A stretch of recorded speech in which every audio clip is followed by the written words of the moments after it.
વડોદરાના હરણી તળાવમાં બનેલી દુઃખદ ઘટના અંગે રાજ્ય શિક્ષણ મંત્રી પ્રફુલભાઈ પાનસુરિયાએ દુઃખદ વ્યક્ત કરી પરિવારજનોને સાંત્વના પાઠવી છે। વડોદરાના હરણી તળાવમાં બનેલી દુઃખદ ઘટના અંગે રાજ્ય શિક્ષણ મંત્રી પ્રફુલ પાનસુરિયાએ દુઃખ વ્યક્ત કરી પરિવારજનોને સાંત્વના પાઠવી હતી। મંત્રીએ મૃતક બાળકોની આત્માની શાંતિ માટે સુરતના પૂણા ગામ સ્થિત દેવાધિદેવ મહાદેવના મંદિરે પૂજન અર્ચન કરી પરમ કૃપાળુ પરમાત્માને પ્રાર્થના કરી હતી। મંત્રીએ નિવેદનમાં જણાવ્યું કે આ ઘટનામાં કોઈ પણ પ્રકારની બાંધછોડ નહીં કરવામાં આવે। ઘટના માટે જે પણ જવાબદારો છે તેમની સામે કડકથી કડક પગલાં ભરવા માટેની કાર્યવાહી કરવામાં આવી રહી છે। મૃતક બાળકોના પરિવાર પ્રત્યે અમારી સંવેદના છે। વડોદરાના હરણી તળાવમાં બનેલી દુઃખદ ઘટનાને કોઈ લોકો હચમાવી દીધા છે। ધોરણ 1 થી 4ના માસૂમ ભૂલકાઓ તંત્રના પાપે મોતને ભેટ્યા છે। પ્રવાસે ગયેલા માસૂમ ભૂલકાઓ મોતના ખપ્પરમાં ઘુમાયા છે, જેમાં 2 શિક્ષકોનો પણ સમાવેશ થાય છે। 15થી વધુ લોકોના મોતની આ ઘટનામાં જવાબદારો સામે કડક કાર્યવાહીની માંગ ઉઠી છે। મૃતક બાળકોના પરિવાર પ્રત્યે કોઈ સંવેદના દાખવી રહ્યા છે। ત્યારે આ ઘટનાને લઈને રાજ્ય શિક્ષણ મંત્રી પ્રફુલભાઈ પાનસુરિયાએ પણ દુઃખ વ્યક્ત કર્યું હતું। મૃતક બાળકોની આત્માની શાંતિ માટે પ્રફુલ પાનસુરિયાએ પૂણા ગામ સ્થિત મહાદેવના મંદિરે પૂજન અર્ચન કરી પ્રાર્થના કરી હતી।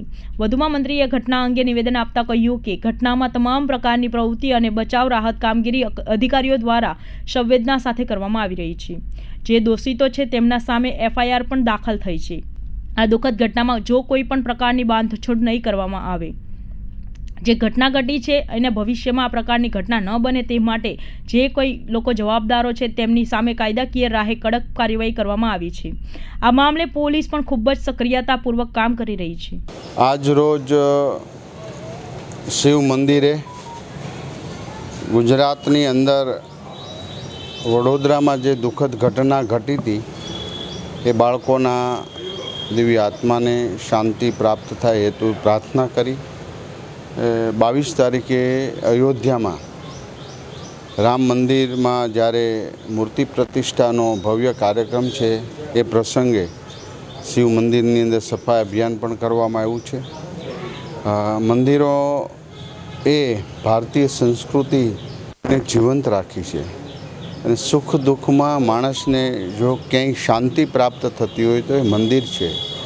એ સંસ્કૃતિને આજે પૂરી દુનિયા સ્વીકારી રહી છે, ત્યારે પૂરા ભારતની અંદર મંદિર સ્વચ્છતા અભિયાન અને સ્વચ્છતાના આ એક સંદેશ છે અને લોકો સ્વચ્છતા પ્રત્યે જાગૃત રહે એ હેતુસર પૂરા ભારતની અંદર ભારતીય જનતા પાર્ટીના કાર્યકર્તા, સામાજિક સંસ્થાઓ, તમામ લોકો સ્વચ્છતાના કાર્યક્રમો કરે એ હેતુ છે। આજે અમારા વિસ્તારમાં 3જા મંદિરની અમે સ્વચ્છતા માટે આવ્યા છીએ।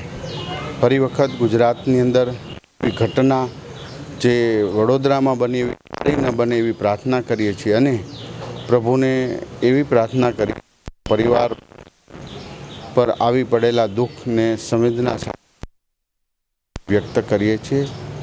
સૌને જય શ્રી કૃષ્ણ, જય શ્રી રામ।